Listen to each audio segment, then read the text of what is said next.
নমস্কার বন্ধুরা, রাখি পরিবার থেকে স্বাগত জানাই। আজ শুরু করতে চলেছি নতুন একটা রেসিপি, চিংড়ি মাছের বড়া। আপনারা দেখবেন, ভিডিওটা স্কিপ করে যাবেন না, দেখে বলবেন কেমন হয়েছে। চিংড়ি মাছের বড়ার জন্য আমি নিয়েছি অল্প পরিমাণে চিংড়ি মাছ। এখানে নিয়েছি বেসন 1 বাটি, লঙ্কা গুঁড়ো, হলুদ গুঁড়ো, লবণ, আর এখানে কুচানো পেঁয়াজ, কাঁচা লঙ্কা, আদা, আর এখানে কুচানো টমেটো। তবে শুরু করা যাক চিংড়ি মাছের বড়া। প্রথমে চিংড়ি মাছগুলো আমি ভালোভাবে বেটে নেব। চিংড়ি মাছটা আমি ভালোভাবে বেটে নিয়ে চলে এসেছি। এরপরে এক এক করে উপকরণগুলো আমি দিয়ে দেবো। এরপরে এর মধ্যে যে বেসন ছিল আমি বেসনটা দিয়ে দেবো। তারপরে স্বাদ মতো আমি লবণ দেব।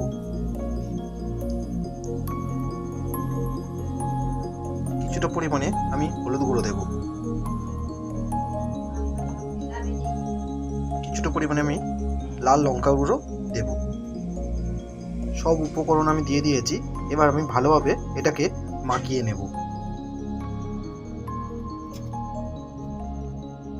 মাখানো প্রায় কমপ্লিট।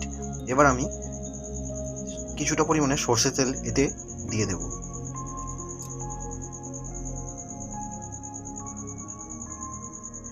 এই সর্ষের তেলটাকে ভালোভাবে আবার একবার ভালোভাবে মিশিয়ে নেব।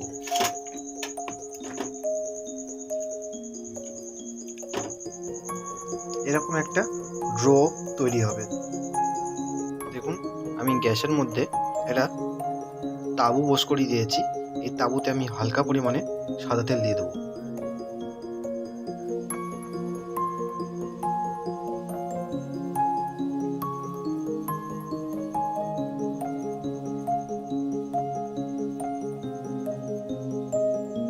তেল আমার গরম হয়ে গেছে।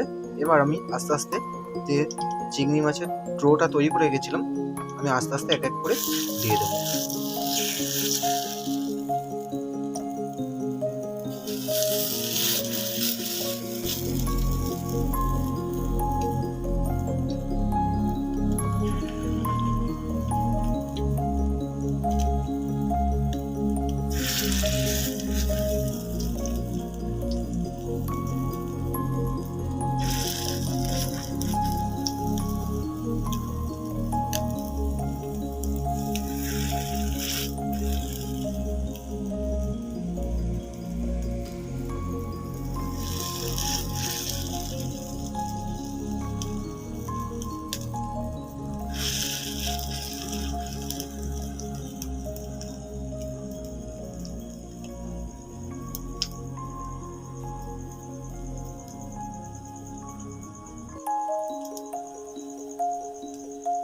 দেখতে পাচ্ছেন, আস্তে আস্তে ভাবে ভাজতে হবে লাল লাল করে। সব একবার করে নাড়িয়ে দিয়েছি, উল্টে দিয়েছি। খুব সহজ পদ্ধতি, আপনারাও বাড়িতে বসে ট্রাই করতে পারেন। দেখুন, আমার চিংড়ি মাছের বড়া তৈরি হয়ে গেছে। আপনারা দেখে বলুন কতটা নরম হয়েছে। আপনারাও কিন্তু চাইলে বাড়িতে করতে পারেন। প্রত্যেকটা কিন্তু নরম হয়েছে। আপনারা মুড়ি দিয়েও খেতে পারেন কিংবা গরম গরম ভাতের সাথেও খেতে পারেন। চলুন, আজকের মতো টাটা।